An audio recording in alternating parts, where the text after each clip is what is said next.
منصور صاحب یہ سوال ہے اشر احمد احسان ربا سے، کہتے ہیں کیا قرآن کریم کی خود تلاوت کرنا اور کسی اچھی آواز میں تلاوت سننا برابر ہے دور مکمل کرنے کے لحاظ سے؟ حضرت صلی اللہ علیہ وسلم کا طریق یہ تھا کہ آپ خود بھی کثرت سے پڑھا کرتے تھے اور سنا بھی کرتے تھے۔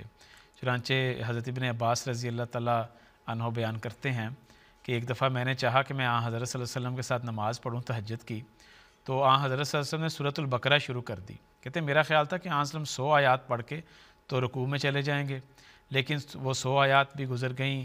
پھر میرا خیال تھا کہ سورۃ البقرہ شاید ساری پڑھ کے تو حضرت صلی اللہ علیہ وسلم رکوع میں جائیں گے، تو کہتے ہیں سورۃ البقرہ بھی صلی نے پڑھ دی، سورۃ آل عمران بھی پڑھ دی، سورۃ النساء بھی پڑھ دی۔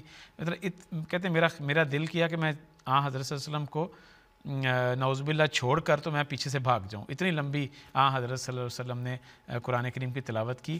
تو ہاں جی وہ چھوٹے تھے، تو حضرت صلی اللہ علیہ وسلم کا ایک جو یہ طریق تھا کہ خود بھی کثرت سے قرآن پڑھا کرتے تھے اور سنا بھی کرتے تھے، دونوں طرح سے برکت ہے، خود پڑھنا بھی اور سننا بھی۔